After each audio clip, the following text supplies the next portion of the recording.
ومعانا ومعاكم فيلم الرعب والإثارة والجنون، فيلم المختبئون. عايزك تتحمس معايا ويلا بينا.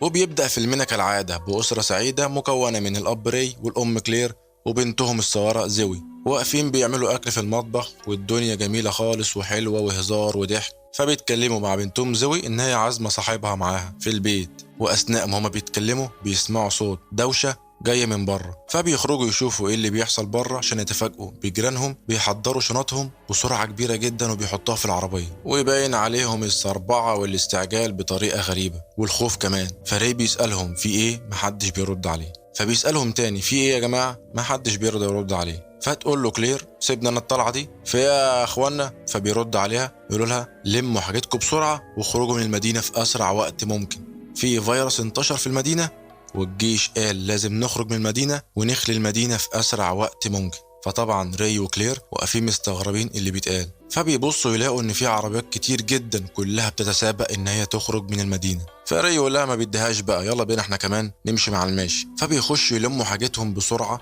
ويلموا شنطهم ويحطوها في العربية وينطلقوا. وهم ماشيين في طريقهم للخروج من المدينة بياخدوا بالهم ان العربيات كلها اللي كانت ماشية كلها راجعة تاني، ومش فاهمين ايه اللي بيحصل ولا ليه كانوا خارجين ودلوقتي هم راجعين. بس بيكملوا في طريقهم لحد ما يوصلوا فوق الجبل، هم ومجموعة من الناس اللي ما رجعتش المدينة تاني. ولما طلعوا فوق الجبل فبيبصوا شايفين المدينة بتاعتهم كلها من فوق، وبعدين بيحسوا بزلزال والأرض والجبل كله بيتحرك. فكلير بتقول لري إن ده تقريبا زلزال. فري يرد عليها ويقول لها إن دي مش منطقة زلازل ومستحيل يحصل زلزال هنا. فبيبصوا بيلاقوا إن الطيارات الحربية بتجري من فوقيهم. فبيسألوا بعض ليه الجيش محتاج طيارات حربية عشان يحارب الفيروسات، يعني شوية ديتول أحسن من ده كله. فيبصوا يلاقوا إن الطيارات الحربية مش بتحارب فيروسات، ده لفت ورجعت عشان تقصف المدينة كلها وتدمر المدينة وكل الناس اللي رجعت، عشان يعرفوا إن ده كان مخطط لتدمير المدينة بالسكان اللي فيها علشان الفيروس ما ينتشرش. وبعدين بيبصوا يلاقوا إن الطيارات راجعة تاني بس ناحيتهم المرة دي. فكلهم بيقولوا يا فكيك وبيطلعوا يجروا بسرعة. وأثناء ما كلير وري وزو بيجروا بيسمعوا صوت الصواريخ وهي بتدك الجبل باللي عليه. فري بيقول لكلير ايه العمل دلوقتي، هنروح فين ولا نيجي منين، ومجرد ما الطيارات هتشوفنا فهتدمرنا. فكلير بترد عليه وتقول له ان في ملجأ تحت الارض عند المدرسة، يلا نروح هناك بسرعة. وفعلا بيروحوا الحوش المدرسة ويدوروا على باب الملجأ القديم اللي تقريبا ما اتفتحش من زمان جدا. وهم بيحاولوا يفتحوا باب الملجأ بياخدوا بالهم من الطيارات جاية ناحيتهم. فبيفتحوا باب الملجأ وفي آخر لحظة بيقفلوا الباب والطيارات بتدك المدرسة باللي فيها. وبينزلوا يكتشفوا الملجأ فبيلاقوا إن فيه أكل كتير جدا يكفيهم مدة كبيرة. فيقرروا إن هم يفضلوا تحت في الملجأ وما يطلعوش تاني علشان ما يموتوش. وكده كده مش محتاجين يطلعوا فوق، كل حاجة متوفرة من أكل ومية ولبس وكمان لعب. وبعد فترة في قعدتهم في الملجأ بنسمع زوي بتنده على أمها وهي خايفة. فأمها بتسألها مالك يا بنتي، تقول لها والله أنا حلمت حلم إن المتنفسون جايين وهيلاقوهم وهيقتلوهم كمان. والمتنفسين دولت هم الناس المصابين بالفيروس، وهنعرف ليه سموهم المتنفسون بس بعدين. وبعدين أم زوي بتقول لها ما تخافيش، أبوك بيراقب ومفيش أي حاجة بره الملجأ. وعلشان تطمنها أكتر فبتقول لها إن إحنا هنروح لأبوكي وهو بيراقب. وبيروحوا لري في وقت المراقبة بتاعته علشان يطمن زوي ويقول لها إن مفيش أي حاجة بره. وعلشان يطمنها أكتر وأكتر بيطلعها علشان تتأكد من باب الملجأ إن هو مقفول كويس وإن مفيش أي حاجة تقدر تدخل الملجأ. وبعد ما تنزل وتطمن إن الباب مقفول بيخليها تعلم على الحيطة عدد الأيام اللي هم قضوها في الملجأ، وتعلم على اليوم 301. فضلوا قاعدين في الملجأ الوقت ده كله. وبعدين بيجي وقت الغدا، فزوي تقول لأمها إن هي عايزة تاكل خوخ. فأمها تقول لها مفيش أكل خوخ النهاردة، إحنا عايزين نوفر العلب الموجودة عشان تقضينا بعدين. فتروح زوي لأبوها بقمة البراءة وتقول له عايزة خوخ. فطبعا تصعب عليه ويقول لأمها نزلي لها الخوخ. فيقعدوا عشان ياكلوا، وتيجي تفتح زوي علبة الخوخ بتلاقي إنها فاضية وكمان مخرومة من على الجنب. فيقفوا طبعا كلهم مصدومين ومستغربين، فيجروا على طول للرف عشان يلاقوا ان ال14 علبة خوخ الموجودين كلهم فاضيين ومفتوحين من على الجنب. وطبعا بيتحسروا ان هم 14 علبة كانت هتكفيهم لمدة اسبوعين كاملين، ويشكوا في نفسهم ويسألوا مين ممكن ياكل الاكل ده ومين اصلا ممكن يخش الملجأ. فبيضطروا ان هم ياكلوا فاصوليا. وزوي هانم طبعا مش عاجبها الاكل، لكن ابوها بيقول لها ان هم عايشين في نعمة وان مفيش غيرهم على الارض، وان المتنفسون قتلوا كل البشر ولازم ناكل الموجود عندنا عشان نقدر نعيش.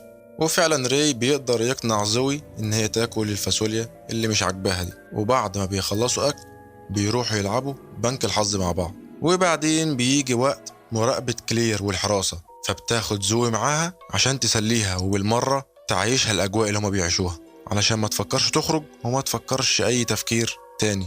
فتيجي كلير تقول لزوي عايزة تشوفي اللي بيحصل بره، وطبعا الفضول بياكل في زوي وقالت لها ماشي. فبتخليها تبص من جهاز اسمه البيروسكوب، وده عامل بالظبط زي منظار الغواصة، وبتخلي زوي تشوف الدنيا بره عن طريق فتحة التهوية. وتخرج زوي البيروسكوب وتشوف بره الملجأ وما تلاقيش أي حاجة عشان تقتنع إن مفيش غيرهم عايش. وبعدين هما ماشيين بيشوفوا الحرامي اللي أكل الأكل بتاعهم، ومن غيره طبعا عمنا الفار، بس هو كان متقمص دور الفار الطباخ شوية، عشان التلاتة يقفوا صف ويتنافسوا مين هيقتل الفار علشان يتقدم راي ويقول انا اللي هقتله. انت مش فاكره لما قتلت البورس في الجنينه ولا ايه؟ فتبص له كلير كده بصه وتقول له اللي هو يا دكري. ويمسك لمبته الزيت والمطوه بتاعته ويجي يضرب الفار بس يهرب منه، يجي يضربه تاني برضه يهرب منه. وقبل ما الفار يهرب ويخش الجحر بتاعه كلير بتضربه بالمفك الانجليزي، عملته بوستر على الارض سجاده، ويبقى خلصوا على حرامي الاكل. لكن بيبصوا وراهم بيلاقوا ان اللمبه الزيت ولعت في الترابيزه، فبيجروا عشان يحاولوا يطفوا النار، وفعلا يطفوها. وبعد ما يطفوها بيدوروا على زوي عشان يلاقوها مستخبيه تحت السرير، ويقولوا لها ان هم طفوا النار وكل حاجه بقت كويسه. لكن زوي تقول لهم ان هي خايفه ان هم يشوفوا الدخان، فينصدموا فعلا لان الدخان كان طالع من فتحه التهويه. وهنا كلهم بيفكروا هيعملوا ايه، والرماد منتشر في الجو وبره ممكن المتنفسون يشوفوهم ويعرفوا مكانهم. فيقرروا قرار مصيري ان هم لازم يطلعوا بره الملجأ علشان يشيلوا الخشب اللي بره ويحاولوا يقللوا الرماد المتصاعد ويشيلوا اي اثر ان كان في حاجه هنا. فبيطلعوا وبيقولوا لزوي ان مهما حصل ما تحاوليش تطلعي ورانا، ولو سمعتي اي حاجه غير اصواتنا تقفلي الباب بسرعه. وبيطلع كلير وراي بره الملجأ عشان يخلصوا مهمتهم، وبتكون زوي بتراقبهم بالبيروسكوب من فتحة التهوية. وأثناء ما هي بتراقبهم بتلاقي حركة من الغابة، فبتنده عليهم لكن هم ما يسمعوش، فبتجري على طول عشان تطلع بره الملجأ عشان تحذرهم. وبتطلع زوي بتنده عليهم وبيسألوها ايه اللي طلعك بره، فترد عليهم تقول لهم ان المتنفسون جايين من ناحية الغابة. فبيبصوا لقوا شوية غزلان بتجري قدامهم، فيقولوا لها ان دي مجرد غزلان مش متنفسون ومفيش حاجة. لكن زوي تقول لها ان اكيد الغزلان دي مرعوبة واكيد بيجروا من حاجة. فبيبصوا لبعض وبيطلعوا يجروا بسرعة عشان يهربوا ناحية الملجأ. فبعد ما يخشوا ويقفلوا الباب عليهم كلير بتسأل راي سامع او شايف اي حاجة، ويقول لها سامع خطوات وتقريبا واحد بس منهم. فكلير بترد عليه تقول له ليه المرة دي جاي واحد بس، ما كل مرة بيكونوا مجموعة. فيقول لها ممكن هو الوحيد اللي شاف الدخان. وهم قاعدين بيطمنوا على بعض، وراي بيطمن على زوي عشان ما تخافش، ويسمع صوت تخبيط شديد فوقيهم ويستمر لحد ما يوصل لباب الملجأ عشان اللي بره ده يحاول يفتح الباب بكل قوته، ومن كتر قوته بيكسر السلاسل اللي مربوط فيها الباب. وتحاول كلير انها تتعلق في الباب عشان تدي عزم للباب عشان ما يتفتحش، لكن الوحش يسحبها علشان يفتح الباب ويبان ملامح الوحش اسود بعيون صفرة. وبيطلع راي بسرعة عشان يضرب الوحش ويقفل الباب ويسده بالماسورة عشان ما يتفتحش تاني. وبيبصوا لبعض ويحسوا ان هم قفلوا الباب وارتاحوا، لكن الوحش لسه واقف فوق عند الباب. وبعدين بيلاقوا ان كل حاجة في الملجأ بتتهز عشان يعرفوا ان الوحش لما كان لوحده دلوقتي بقى كتير، وكل الوحوش بقت فوق الملجأ. فبيخشوا جوه ويبصوا ناحية الباب بيلاقوا ان الوحوش قدرت تفتح الباب. فبيحاولوا يهربوا بس هيروحوا فين وهيجوا منين ومش عارفين هيخرجوا ازاي، لكن بيبصوا عشان يلاقوا فتحة التهوية وبيقرروا ان هم هيخرجوا منها. فبيفتحوا فتحة التهوية وبتطلع زوي الاول وبعديها كلير، ويجي راي عشان يطلع الوحوش تمسك في رجليه عشان يقول لهم اهربوا انتوا بسرعة وانا هنا هعطلهم. فالوحوش تسحب راي لتحت وينزل لهم بقى لوحده تحت ويحاول يعمل اي حاجة عشان يعطلهم، لكن بيقدروا عليه ويموتوه تحت انظار كلير وزوي اللي بتحاول تنزل عشان تنقذ ابوها، لكن كلير تقول لها ان لازم نهرب بسرعة. وبتهرب زوي وكلير بسرعة قبل ما الوحوش تطلع تقتلهم. وبيجروا وهم بيجروا عشان يشوفوا لافتات مكتوب عليها ممنوع الخروج منطقة حجر صحي. فيبصوا فوقيهم يشوفوا طيارة هليكوبتر، وأول ما كلير تشوف الطيارة بتهرب بسرعة، لكن الطيارة بترمي عليهم شبكة عشان ما يقدروش يهربوا. وبتبص لزوي عشان تطمن عليها، بتلاقي المتنفسون بيقربوا عليها. ولما المتنفسون يقربوا نعرف إن هما ما كانوش وحوش. المتنفسون دول طلعوا جنود ولابسين كمامات، وصوت نفسهم عالي جدا، وعشان كده سموهم المتنفسون. ونقدر دلوقتي نقول عليهم جنود.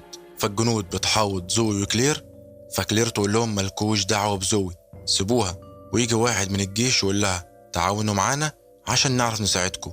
فيسألهم عدة أسئلة، يقول لها انتوا قاعدين فين؟ وقاعدين في الملجأ بقالكوا قد ايه؟ فترد عليه كلير تقول له احنا هنا من البداية، من بداية كل شيء.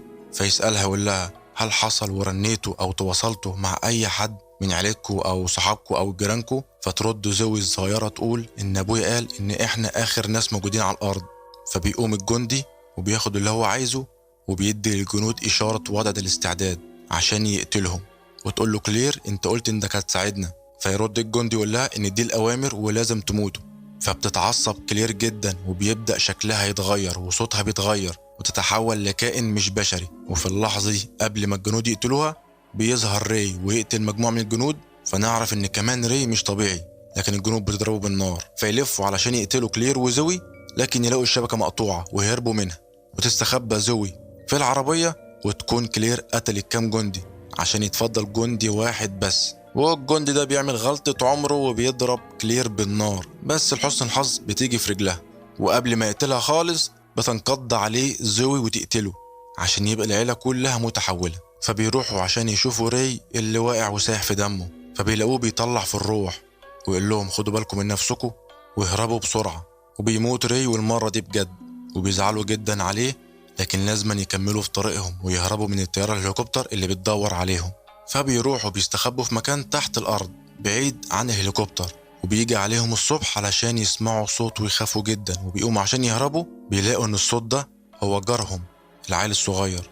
فالعيل الصغير ده بياخدهم معاه عشان يوصلهم لملجأ تاني، وبيفتح الباب عشان نلاقي ناجين كتير من القصف الجوي اللي حصل، ويعرفوا ان في ناس تانية غيرهم وهم كمان كانوا مستخبين في ملاجئ. وبنعرف في نهاية الفيلم ان اللي حصل في اول الفيلم ان الفيروس انتشر في كل الجو، وكل اللي اتنفس الفيروس اصبح مصاب وتحول من بني ادم لوحش. وان راي وكلير وزوي عاشوا وقت طويل جدا في الملجأ خايفين من البشر على انهم وحوش، لكن بنعرف ان هم اصلا كانوا الوحوش. ولما عاشوا 301 يوم كانوا خايفين من حاجة هم اصلا كانوا اللي تخاف منهم. وفي النهاية بتعيش كلير وزوي مع الناجين المصابين في ملجأ واحد لحد امتى مش عارفين. اتمنى الفيلم يكون عجبكم. شكرا لحسن استماعكم. سلام.